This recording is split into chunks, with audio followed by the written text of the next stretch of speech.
Bem-vindo a todos que se reúnem conosco nesse momento de reflexão.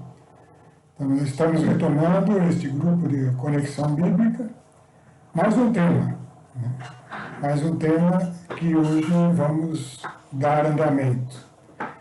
O assunto de hoje é um assunto específico de introdução para o tema verdadeiro, a gente vai saber no final da nossa reunião. Mas é um tema sobre a luz. E nós sabemos que a luz é uma onda eletromagnética, cientificamente, mas já é extremamente difícil falar sobre a luz no âmbito natural, esse que nós vivemos. E por isso mesmo vamos começar pedindo socorro ao Espírito Santo, em nome do Pai, do Filho e do Espírito Santo.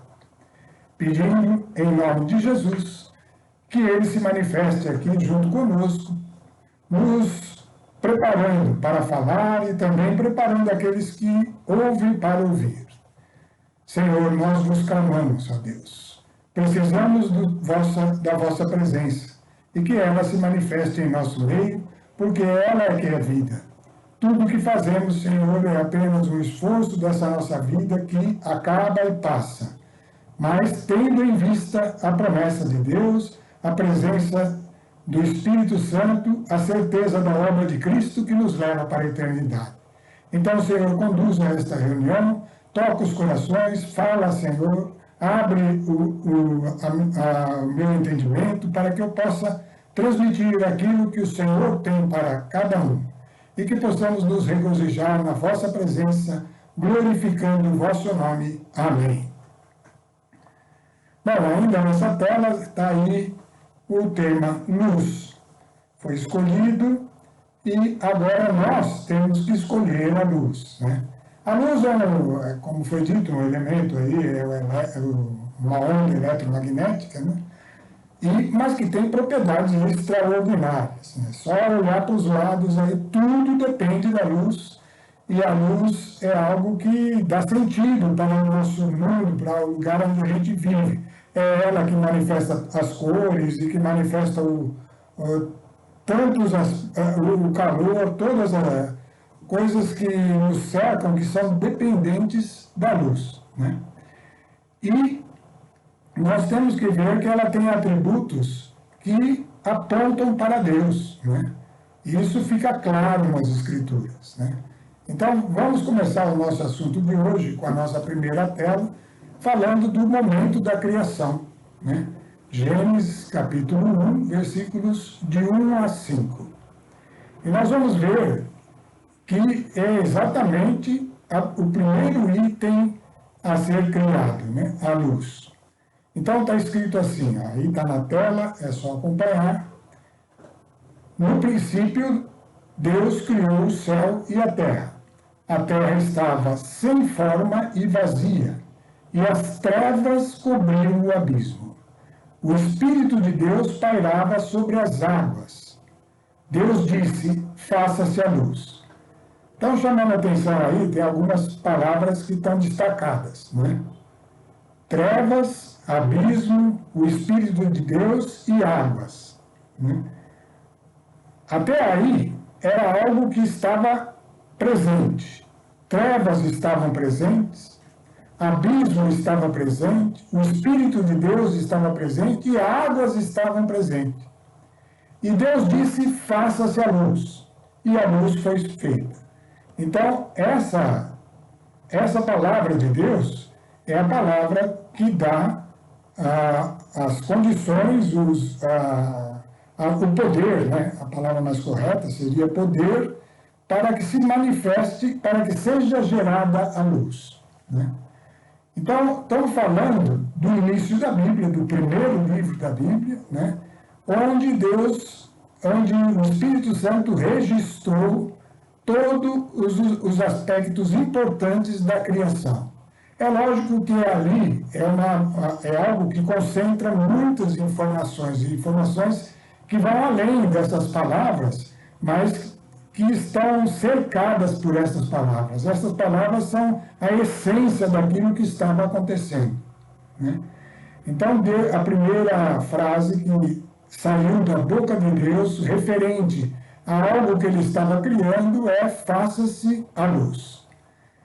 Essa criação, a gente acompanhando aí toda a história da humanidade através da Bíblia, né? Ela tem a ver com esse universo que a gente vive, né? Porque é aqui que foi gerada a Terra, né? As estrelas, e isso tudo dentro de um contexto que era assim, separado daquilo que já havia. Deus já existia, os céus dos céus já existiam, né? Já existiam seres espirituais, né? Mas, nesse momento, estava sendo criado um lugar, e eu acredito, né, e é fácil da gente, a gente tende a entender assim, esse lugar seria todo esse universo que hoje a gente tem noção, né? É uma coisa extraordinária, uma coisa assim do âmbito infinito à nossa volta, né? Mas que tem, e é formado por matéria mesmo, né? Então, o primeiro item estabelecido foi faça-se a luz. E essa luz, Deus viu que a luz era boa e separou a luz das trevas, né? E Deus chamou de luz a luz dia e as trevas noites, e sobreveio a tarde e depois a manhã foi o primeiro dia. Então vamos entender o que aconteceu aí, porque isso vai ajudar a gente a chegar no nosso propósito, né? A criação foi feita em 7 dias, né? E o primeiro dia é esse que está aí na tela. O primeiro dia foi a luz, né? Por que primeiro dia? Como pode ser de primeiro dia? Isso a gente já comentou outras vezes, mas é sempre bom refletir sobre isso. Como pode ser primeiro dia, sendo que não existia nem a Terra ainda, né? Nem mesmo a Terra. O dia que a gente conhece é o Sol iluminando a Terra a cada 24 horas, né? Inicia o Sol e traz o dia, e à noite as outras 12 horas. 12 horas de dia, 12 horas de noite, né? Isso é o que a gente conhece. Mas aqui ele chamou de dia esse momento em que gerou a luz. Então, como é que a gente pode entender isso? Eu estou falando essas coisas e repito várias vezes, porque é importante a gente ir partilhando aquilo que a gente aprende ao refletir sobre a palavra de Deus. Refletir sobre a palavra de Deus é dar espaço ao Espírito Santo, porque é Ele que traz revelações sobre a palavra, né? Então a gente tem que olhar a palavra e procurar tirar coisas ali que vão tendo sentido, um sentido coerente com o todo das Escrituras, né? Mas isso é uma maneira que você pode exercitar, né? Ler essa frase e começar a pensar sobre isso. Mas que dia é esse se não existia nem a Terra ainda, né? Que dia é esse? Como está trazendo a luz, né? E a gente tem certos paralelos aí do mundo que ajudam até a entender, né? Quando uma mulher vai dar à luz, vai trazer um ser vivo à existência, chama-se dar à luz, né? Trazer à luz, né? Então, essa é a criação desse item materializado da luz, como uma onda eletromagnética, que seja, mas algo palpável, que consegue se medir, que não é espiritual essencialmente, que está dando testemunho de algo espiritual, essa materialização seria algo a ser concebido, né? Trazer à luz. E, portanto, ele é algo que se processa na mente de Deus, na medida em que ele vai dispondo tudo o que é necessário para que aquilo exista e possa, então, dar a ordem. Faça-se a luz. Essa é a ordem. O poder está em Deus, e é sempre assim, pessoal. Tudo que nós vamos alcançar de espiritual, de sobrenatural, vem do poder sobrenatural de Deus, mas para que ele se manifeste, Deus é que vai exercer esse poder E para que ele exerça, ele tem que ter concebido aquilo dentro da sua mente. Ao conceber aquilo dentro da sua mente, houve um tempo de preparação, em que Deus está desenvolvendo essa concepção. Esse tempo de preparação é como se fosse crescendo aquilo que está sendo gerado. E esse crescer e atingir o auge, e depois então o acabamento, é que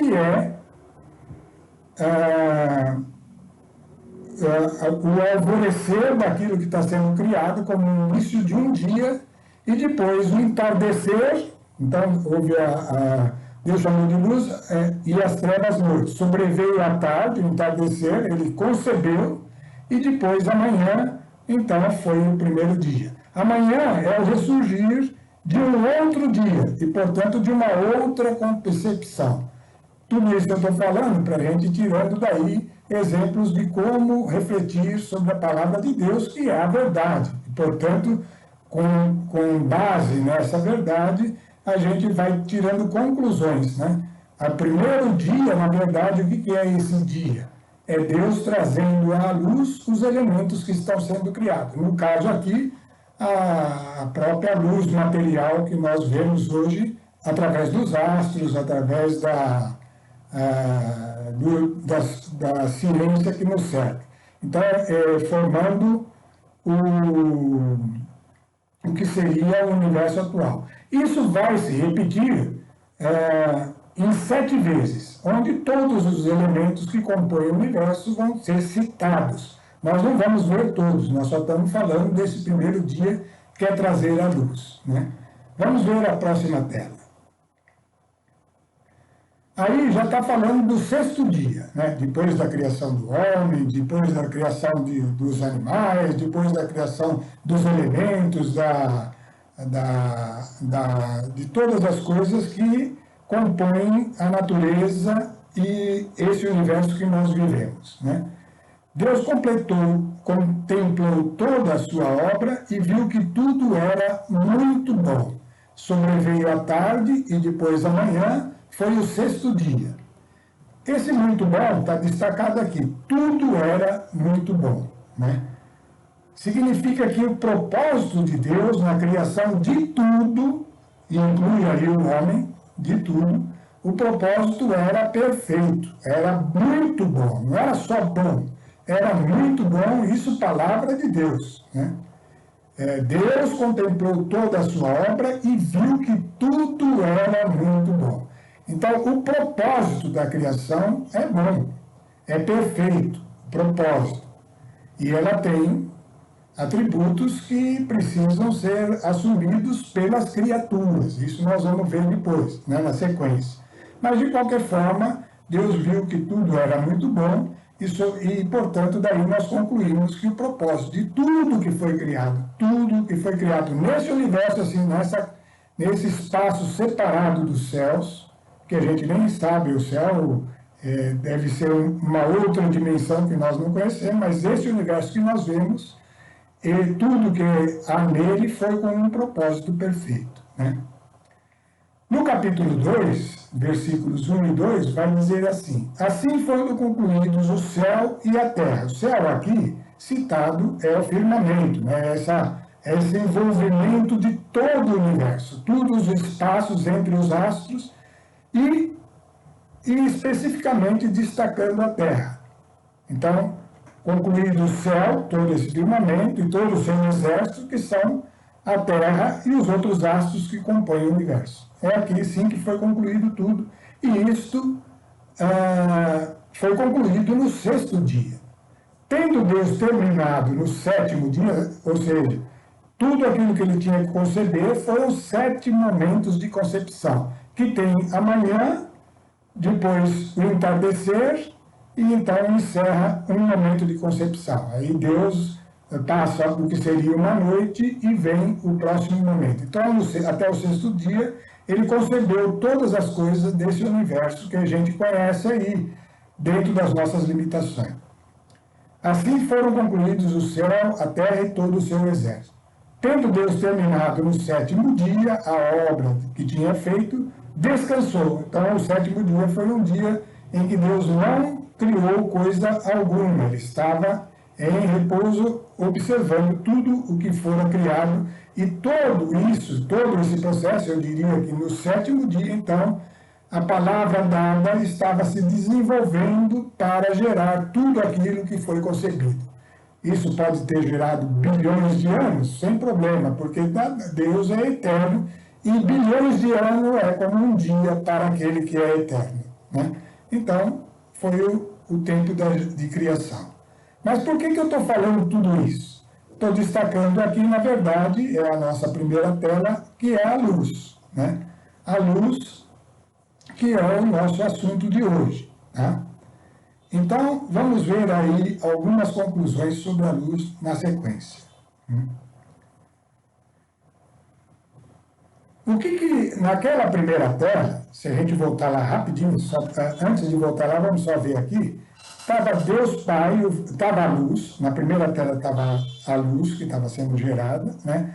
A terra era disforme e vazia, as trevas cobriam o abismo, né? A ausência de luz e de matéria, e o Espírito de Deus pairava sobre as águas, né? Olha lá, vamos olhar lá só para confirmar.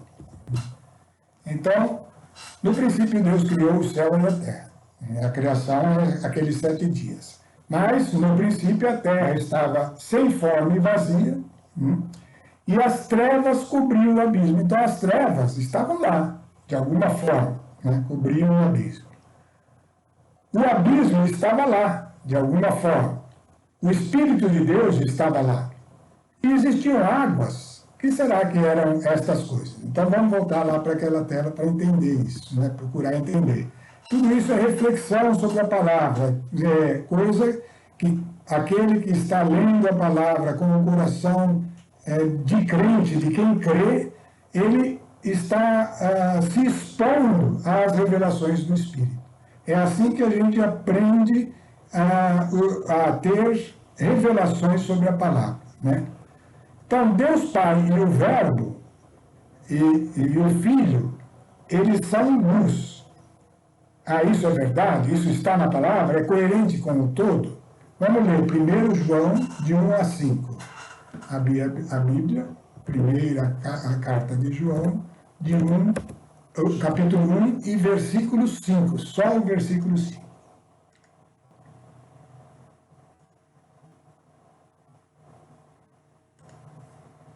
Não, a primeira carta, né? Isso. Estou aqui procurando na Bíblia, primeira carta de João, capítulo 1, versículo 5. A nova que temos ouvido e vos anunciamos, é João falando, o apóstolo João, é esta: Deus é luz e nele não há treva alguma. Então, essa luz, que é a luz de Deus, ela estava presente naquele momento da criação. E a luz que Deus criou, então, é uma outra luz que dá testemunho dessa luz. Isso é uma conclusão importante para nós, né? Vamos em frente. A terra disforme e vazia é que ela estava ainda na mente de Deus, era aquilo que estava por ser concebido, né? Essa é uma outra conclusão importante que está aí, que está lá naquela frase inicial, e que a gente vai entendendo na medida que permanece na reflexão com a ajuda do Espírito Santo. As trevas e o abismo. Trevas não é algo substancial. Na verdade, trevas é a ausência da luz. Porque ela acontece porque não tem a luz. Se tem a luz, não existe trevas, né? E isso, a experiência material nos mostra isso.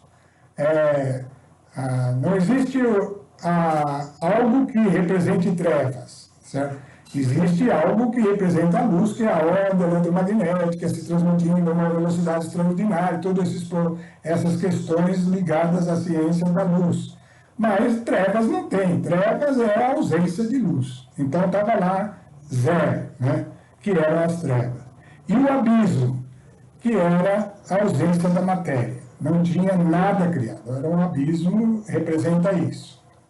Mas tinha o Espírito de Deus e as águas, né? O Espírito de Deus, nas Escrituras, é várias vezes, eu devia ter pego um texto que mostrava, mas não peguei, mas a gente pode recordar, várias vezes colocado pelo Espírito Santo, representado em água, né? Quando Jesus, lá na festa dos tabernáculos, lá em Jerusalém, derramou, no meio da festa, chamou a atenção de todos, derramando água e dizendo, quem tem sede, venha a mim e beba, e dizia isso com respeito ao Espírito Santo que haviam de receber aqueles que nele iriam crer. Então, o Espírito é muitas vezes caracterizado como água viva, né? Essa água, então, as águas, eu poderia entender o Espírito de Deus parando sobre as águas, como o Espírito de Deus parando sobre outras forças espirituais que já existiam. Então, no momento da criação, era isso que existia. E é coerente, né? Tudo que existia antes, não existia o homem como homem limitado a um corpo material, a uma existência limitada a um tempo. Antes disso, que existiam espíritos, né? Os espíritos que habitavam os céus, né? E tanto espíritos de luz como de trevas, mas não importa. O Espírito de Deus e água tem a ver com as forças espirituais. Então, era isso que existia no princípio da criação. Mas nós vemos que a luz que existia era aquele, Deus Pai e o Verbo e o Espírito Santo. Esses são a luz, né? E a luz que foi criada dá testemunho disso. Então, vamos ver a próxima tela. João, capítulo 1, versículos de 1 a 5, vai falar sobre a verdadeira luz manifestando nesse mundo que é iluminado por essa luz material, né? Como que ela se manifestou. E vamos entender que esse texto vai nos deixar claro que há uma necessidade de compreender essa luz que se manifestou para nós. E agora eu estou falando para nós mesmos, para mim, para você que está ouvindo. Houve uma luz que não é a luz da lâmpada, que não é a luz do sol, verdadeira, que se manifestou para nós. E é preciso compreender esta luz. Vamos ver esse texto aí, João 1, versículos de 1 a 5. Esse é um texto conhecido, é maravilhoso esse texto aí, então vamos permanecer um pouquinho nele, né? Então está falando daquele dia lá, no princípio era o Verbo, por isso que a luz que estava lá era Cristo e o Pai, né? Junto com o Espírito Santo. No princípio era o Verbo, e o Verbo estava junto de Deus, e o Verbo era Deus. Ele estava no princípio junto de Deus. Como que o Verbo estava lá? Porque se você observar naquele texto do início lá, vai dizer, Deus disse. Então, toda a palavra de Deus é o Filho, é o Verbo. E ele estava junto de Deus, e o Verbo era o próprio Deus, né? Porque os dois são um, né? O Verbo e o Pai, né? No princípio era o Verbo estava junto de Deus, e o Verbo era Deus. Ele estava no princípio junto de Deus. Tudo foi feito por ele. Se você ver os 7 dias da criação, ou seja, os 6 dias da criação, na verdade, é Deus dizendo, faça-se isso, faça-se aquilo, todos os elementos, todas as coisas. Tudo foi feito pela palavra, pelo Verbo. A palavra criou todas as coisas, e sem a palavra nada foi feito. Nele havia vida, e a vida era a luz dos homens. Então, esse Verbo é que gerou vida, né? E a vida é luz. Está vendo que a luz tem mais um atributo, ela é vida. Sem luz não tem vida. Pode olhar a natureza aí, vai ter muitos exemplos disso. A luz, a vida é a luz dos homens, né? A luz resplandece nas trevas, mas as trevas não a compreenderam. Então, veja só, é preciso compreender a luz. Então, é algo que nós temos que prestar atenção nisso. Esse texto vai continuar mais adiante, voltando lá na tela, só para a gente pegar o versículo correto. vai falar como que isso acontece, a necessidade de compreender como que acontece, né? Então, João, aí nesse mesmo capítulo, de versículos 9 a 13, vai antes falar de João Batista, né, nesse intervalo, que anunciava a luz, mas não era a luz, e aí vai entrar em João 1, de 9 a 13. O Verbo era a verdadeira luz, e vindo ao mundo, ilumina todo homem. Então, como é que a luz se manifestou? O Verbo veio ao mundo. Ele, que é a verdadeira luz, muito superior a essa luz material que nós conhecemos, né? Essa luz, nem sei se pode chamar material, né? Essa onda eletromagnética, mas essa luz que nós conhecemos, bem superior a ela, é o Verbo, que é a verdadeira luz, e que ilumina todo homem. Ele veio ao mundo. Quando que veio ao mundo? Quando nasceu como um de nós. Isso está dentro do processo da história toda, da redenção da humanidade, das alianças e tudo mais, mas o que importa aqui é saber que ele veio ao mundo, nasceu como um homem, e a função dele é iluminar todos os homens. Estava no mundo e o mundo foi feito por ele. Ele estava lá, toda a criação, o Verbo estava junto com o Pai. O mundo não o reconheceu. Isso é uma frase complicada. O mundo não o reconheceu. Veio para o que era seu, toda a criação é dele, inclusive todos os homens que foram gerados, mas os seus não o receberam. Então até aí a situação está ruim, né? Estava péssima. Mas tem um mas aqui no versículo 12. Mas a todos aqueles que o receberam, aos que creem no seu nome, deu-lhes o poder de se tornarem filhos de Deus. Podemos dizer aqui se tornarem filhos da luz?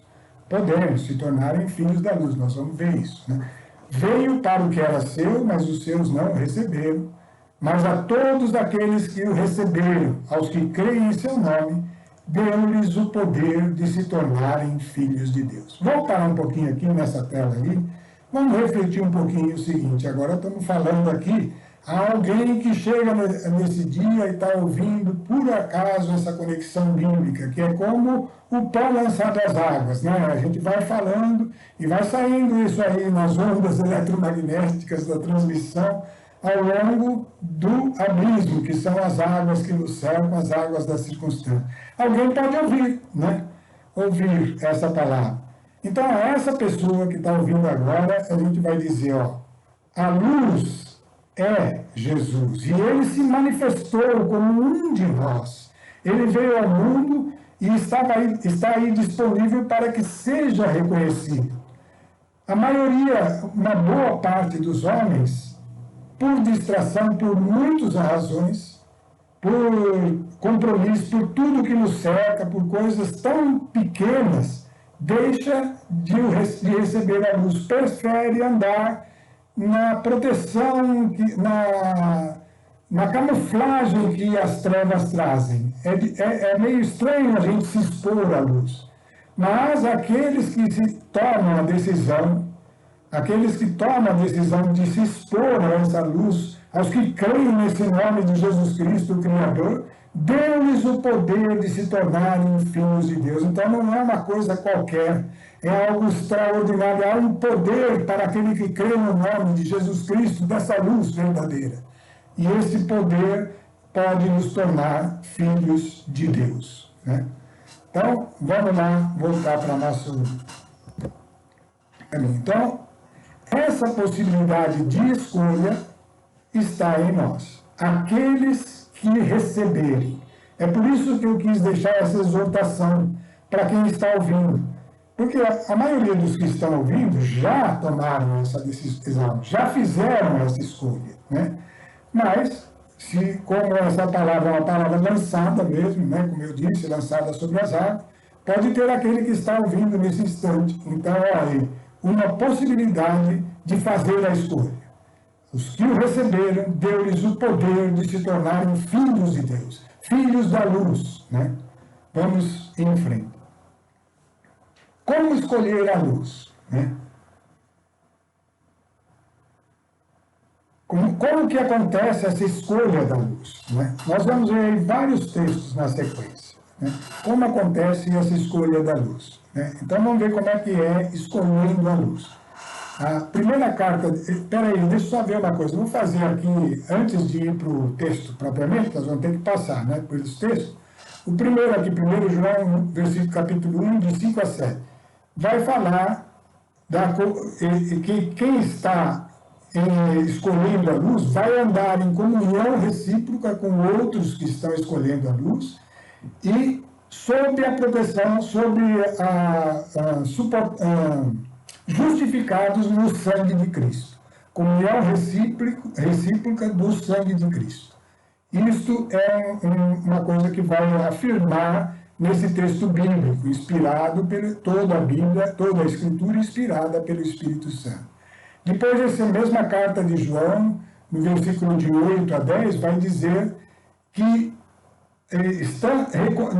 para estar escolhendo a luz, nós vamos ter que reconhecer as trevas, reconhecer aquilo que é a ausência de luz em nós, ou seja, o pecado. Isso vai ser necessário para estar escolhendo a luz. No próximo texto, vai dar a solução para isso. A hora que a gente reconhece, temos a solução, o sangue de Jesus, que nos purifica de todo o pecado. E depois vai dizer como é o mecanismo para nos tornarmos filhos da luz, que é a promessa. Aqueles que receberam, deu-lhes o poder, mas é um poder, nós precisamos fazer algo, escolher essa luz e tornarmos algo que existe à nossa parte para nos tornar filhos da luz, né? E depois nós vamos ver que existe um reino dos céus, que não é esse reino desse universinho aqui, que vai passar, mas é um reino dos céus, que é um reino de luz, né?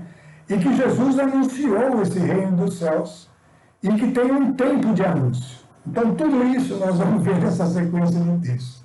Vamos lá, rapidinho, tentar passar por eles. 1 João, capítulo 1, versículos 5 e 7. Capítulo 1, versículos 5 e 7. 1 João, vamos entrar. Capítulo 1, versículos 5 e 7. Então, João falando para nós aí, o apóstolo. A nova que dele temos ouvido e que vos anunciamos é esta. João andava com Jesus, era o discípulo bem amado, lembra? Ele ouviu estas coisas e anuncia a nós. Deus é luz e nele não há treva alguma. Texto que a gente já leu hoje, né? Mas continuando. Se dizemos ter comunhão com ele, se queremos ter essa comunhão, mas continuarmos andando nas trevas, é a questão da escolha, está na nossa mão, né? Mentimos e não seguimos a verdade. Então, precisa estar atento. Se, porém, andamos na luz, como ele mesmo está na luz, então tem aqui um sinal. Se andamos na luz, temos comunhão recíproca uns com os outros, e nessa comunhão recíproca somos justificados, e o sangue de Cristo Jesus, seu Filho, nos purifica de todo o pecado. Então, aí é uma condição da escolha nossa. Se escolhemos, se andamos na luz, então temos comunhão recíproca uns com os outros, e o sangue de Cristo nos purifica de todo o pecado. Porque ele pagou esse preço, e isso é aquilo que nós sabemos, né? Jesus veio ao mundo, e é a luz que veio ao mundo, mas não veio ao mundo simplesmente para expor a luz, mas veio ao mundo para pagar o preço do nosso pecado. Ele é o Cordeiro de Deus que remove o pecado do mundo. E estar nele, reconhecendo os pecados, é a maneira de sermos purificados pelo seu sangue. Vamos lá. Continua, aliás, a sequência é aqui, mas é bom a gente sempre voltando lá para ir vendo a sequência. Então, de 8 a 10, vai ver que nós estamos reconhecendo as trevas, que é o pecado. Vamos ver como é que isso acontece. Se dizemos que não temos pecado, enganamos-nos a nós mesmos. Então, aí, primeiro, uma coisa que a gente precisa saber. Nós temos pecados, né? E isso, não adianta a gente querer se enganar, né? Se a gente afirmar, não, eu não tenho pecado, isso é uma questão importante. Eu vou dizer de novo, alguém que está ouvindo agora pela primeira vez, existe uma justiça que o homem coloca dentro de si através de suas atitudes sem Cristo. que é, não, eu faço tudo direitinho, eu sou uma pessoa honesta, eu sou uma pessoa que faz, procuro auxiliar os outros sempre que possível, nas minhas limitações, eu não sou santo, mas pelo menos procuro agir direito. Essa justiça não é não pecar. Pelo contrário, ela está misturada com um monte de pecado. É isso que a gente precisa ter clareza. Se dizemos que não tem, enganamos-nos a nós mesmos e a verdade não está em nós. É ao contrário disso. A gente precisa saber reconhecer os nossos pecados. E aí sim, se nós reconhecemos os nossos pecados, Deus aí está fiel e justo para nos perdoar os pecados e para nos purificar de toda iniquidade. Se pensamos não ter pecado, nós o declaramos mentiroso e a sua palavra, verbo, não está em nós. Vamos entender isso aqui. Na nossa própria justiça, a gente imagina que não tem pecado. Tem alguns que a gente vê aí que a gente acha que é pequeno e não é. Deus não vai levar isso em consideração. Mas cuidado. Na verdade, Deus olha para nós como um grande pecador, mesmo aquele que parece justo. Porque a justiça de Deus é tão superior à nossa que nós somos pecadores aos olhos de Deus. Se nós declaramos que não temos, se nós falamos, se pensamos não temos pecado, nós declaramos Deus mentiroso. E a sua palavra e o verbo não está em nós. Então é preciso reconhecer, esse é o primeiro passo. É aquele reconhecimento de que somos pecadores e que precisamos dessa decisão de Jesus, precisamos do verbo para que sejamos justificados e do seu sangue derramado por nós, né? Então, vamos voltar lá para um outro passo de reconhecimento. Escolhendo a luz, né? O terceiro aí, a solução, uma vez reconhecido que somos pecadores, temos a solução. Aí sim, o sangue de Jesus, que está lá em versículos 1 e 2. Então, o próximo capítulo aí é só pegar o número 2, versículos 1 e 2. Filhinhos meus, aí é João falando para nós, isso vos escrevo para que não pequeis. Então, nós vamos conseguir, lá na frente, não pecar. Mas, se alguém pecar, temos um intercessor junto ao Pai, Jesus Cristo, o justo. Ele é a expiação dos nossos pecados. Ele pagou o preço totalmente, pagou além da medida, e não somente os nossos, mas também pelos de todo mundo. O preço está pago. Nós só precisamos receber isso, e não recebemos se não reconhecemos. Então, reconhecer o pecado, e isso é o primeiro passo da conversão, reconhecer-se pecador e nos colocar sob o sangue de Cristo, e é o caminho para a expiação dos nossos pecados. Eis como, bom, aí daí para frente já continua. Nosso foco está aqui em reconhecer o pecado e sermos justificados unicamente pelo sangue de Jesus, que é a expiação dos nossos pecados completamente. Não só dos nossos, mas de todos os que vierem a reconhecê-lo como Filho de Deus. O próximo tópico falava de, uma vez reconhecido o pecado, como que é esse processo de se tornar luz? A luz é a ausência de trevas. Trevas é pecado. Olha lá, trevas igual a pecado. Ausência de trevas. Vamos nos tornar filhos da luz? Não vai ter pecado? Como é isso, né?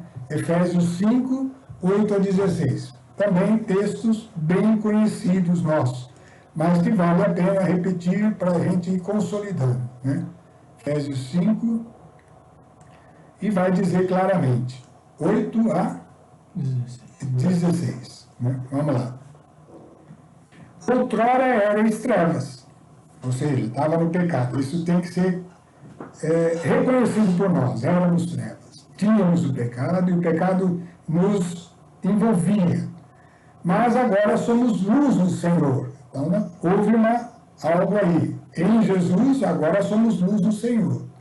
Comportai-vos como verdadeiras luzes. Aí ele vai dizer como que isso acontece. Ora, o fruto da luz, para que você saiba quando você está chegando a ser luz, qual que é o fruto da luz? Bondade, justiça e verdade. Bom, ali é complicado, porque a gente sabe o que é bondade, sabe o que é a justiça verdadeira, sabe o que é a verdade verdadeira. Não importa, por enquanto você sabe que bondade, justiça e verdade do tipo de Deus é que é a luz.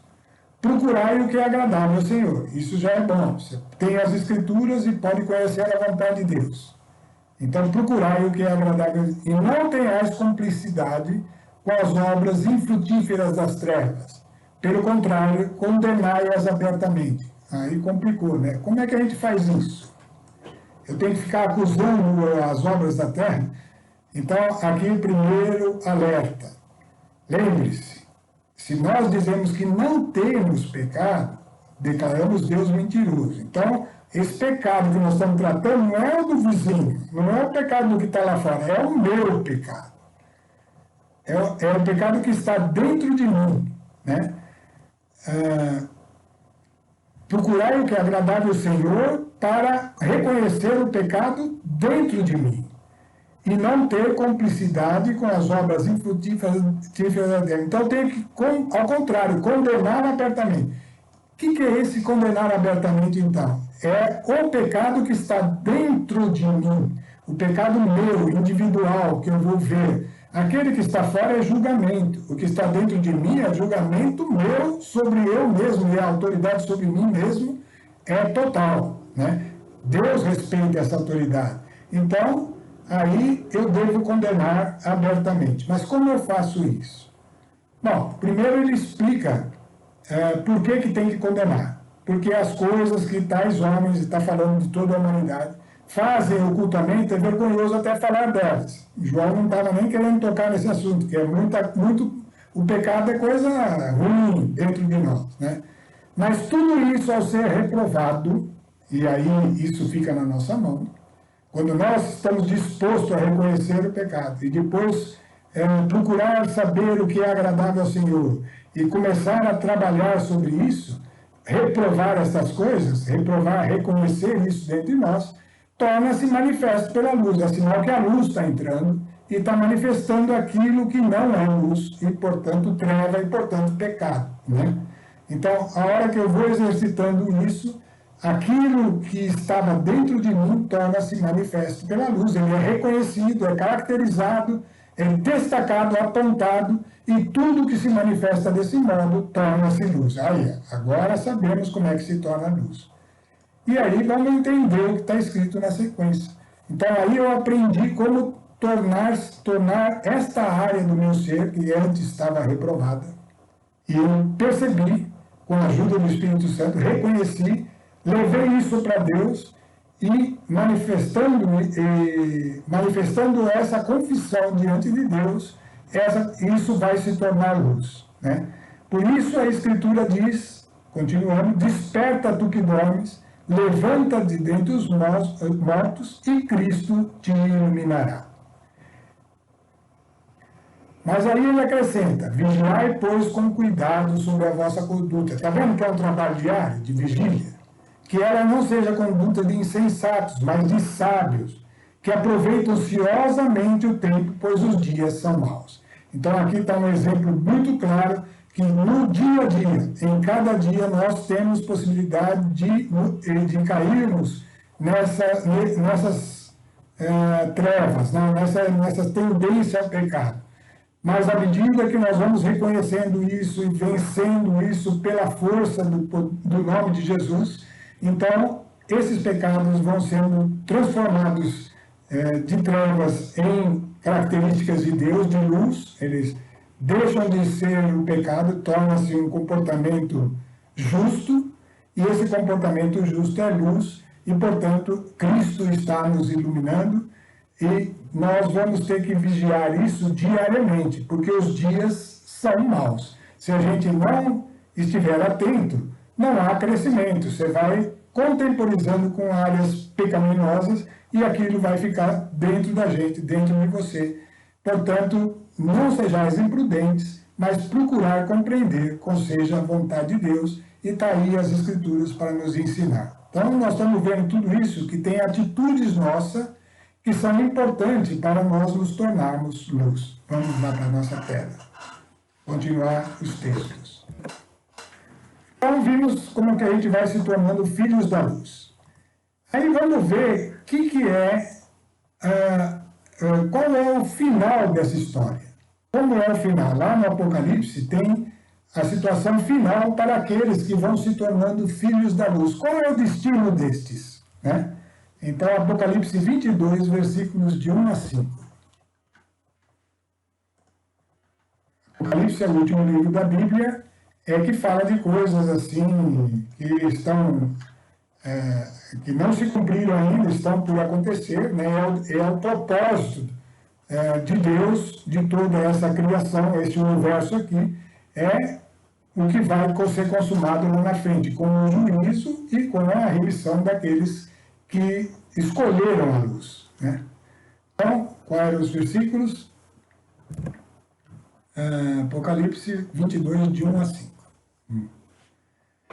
O que está mostrando aí? Vocês vão ver que esse texto vai mostrar um reino que estará lá no futuro, lá no final dos tempos. Mostrou-me então um anjo um rio de água viva resplandecente, como cristal de rocha, saindo do trono de Deus e do Cordeiro. Então tem o trono de Deus ali, o lugar onde estava o trono de Deus, e do Cordeiro, o trono de Cristo, né? E saía dele um rio de água viva resplandecente como um cristal de translúcido.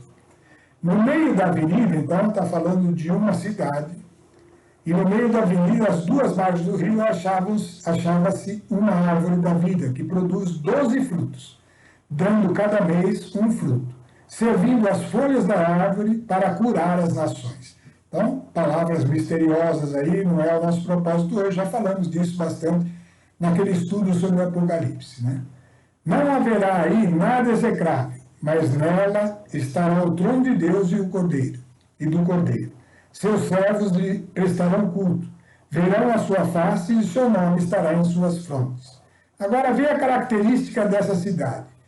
Já não haverá noite, nem se precisará da luz da lâmpada ou do sol, dessa luz que é tipo da luz verdadeira, porque o Senhor Deus a iluminará, e hão de reinar pelos séculos dos séculos, pela eternidade.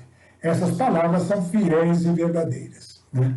Então, veja só, esse é o destino. Esse é aqueles que são da luz vão chegar a esse lugar onde eles se tornaram luz, não precisam mais ser iluminados e vão reinar com Deus. Então, esse é o reino dos céus, e, em outras palavras, é um reino de luz.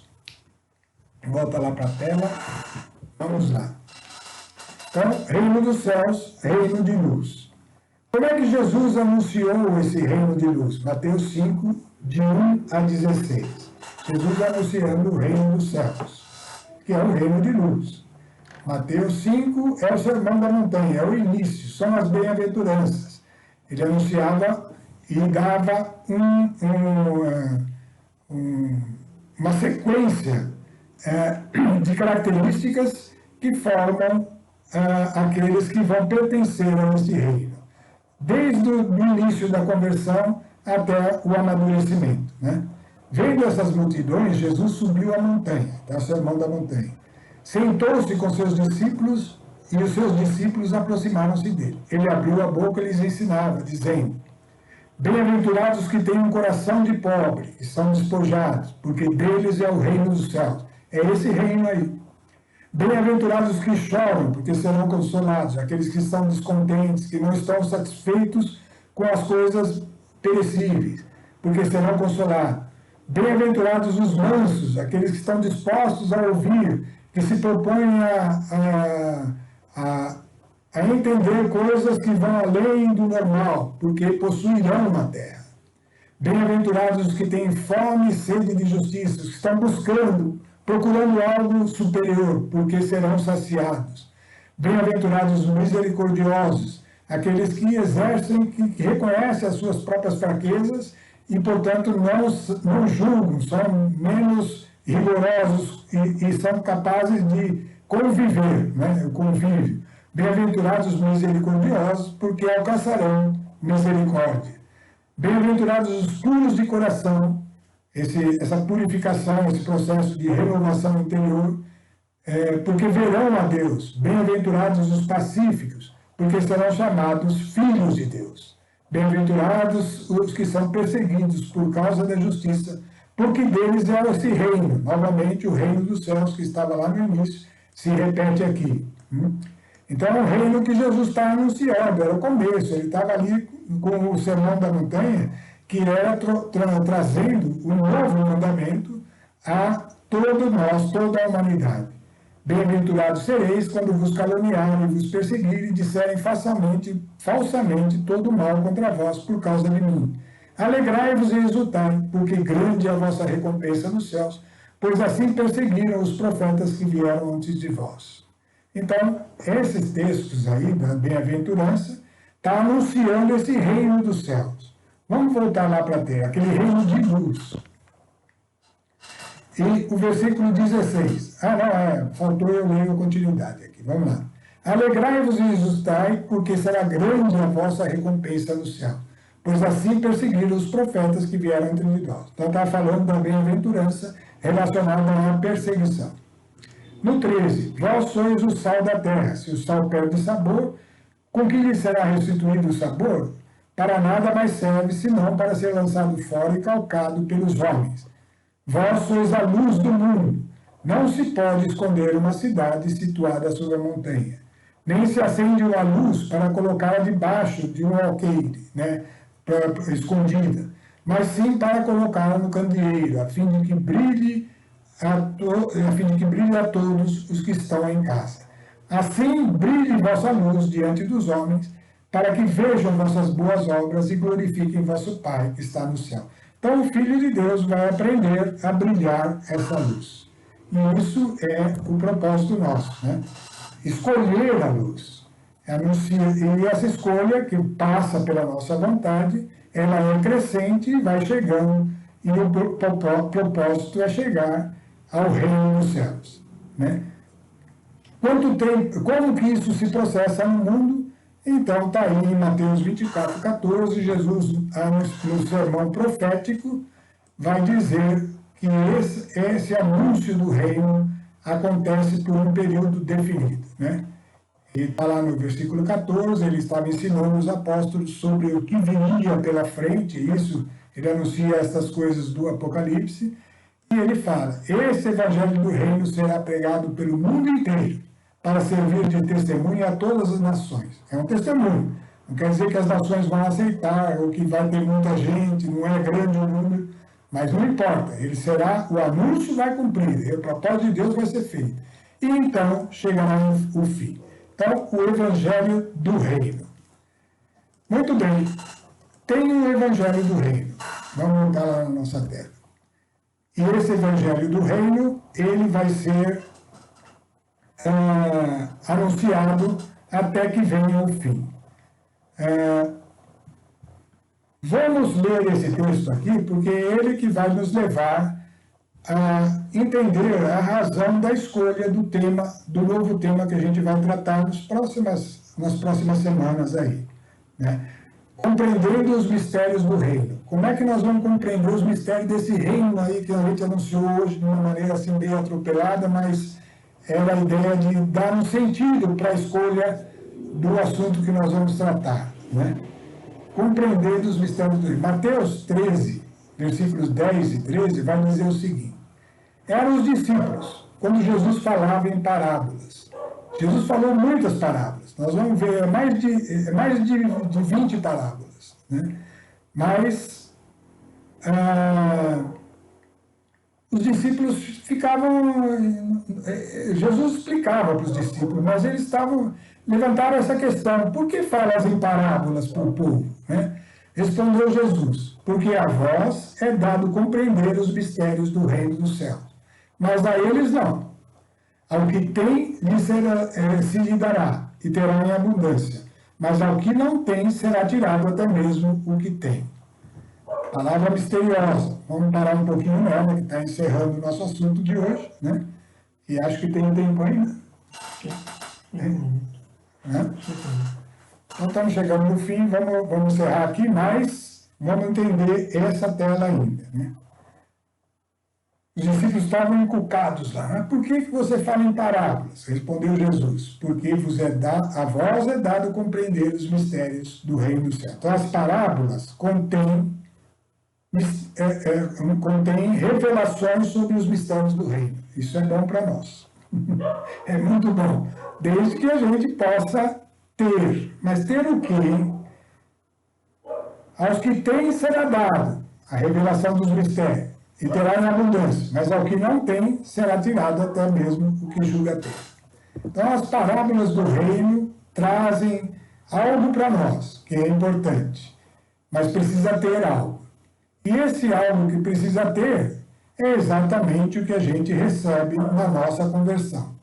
Aquele que crê em Jesus Cristo, crê no Filho de Deus, confessa Ele como Senhor de sua vida, é justificado pelo seu sangue, reconhece os seus pecados, mesmo antes de deixá-los no processo de renovação, mas reconhece esse pecador e, portanto, justificado pelo sangue, o sangue só justifica ainda não removeu o pecado, vai ser um processo de escolha do dia a dia, como nós vimos, né? Mas ele reconhecendo, o sangue vem sobre ele, o justifica, e o que acontece então? Ele pode receber o Espírito Santo de Deus. E esse sim, que tem o Espírito Santo, vai ter em abundância as revelações. Ao que não tem, ele tem que primeiro passar por esse processo de reconhecer Jesus Senhor, e é isso que a gente tem anunciado, é isso que a gente falou no início da nossa pregação. É importante isso para receber o Espírito e aí então penetrar nos mistérios do reino, nesse reino de luz. Nós que somos chamados a ser filhos da luz. Então, compreendendo os mistérios, é estudando a próxima tela que nós estamos aí, que são as parábolas do reino. Nós vamos passar por elas e pegar aquilo que é essencial, que está ali por trás daquelas palavras, para que a gente possa desenvolver um entendimento sobre este reino maravilhoso que nos foi dado de graça por Jesus Cristo, que pagou o preço. A Ele o nosso louvor e glória para sempre. Amém. Estivemos reunidos em nome do Pai, do Filho e do Espírito Santo. Bom.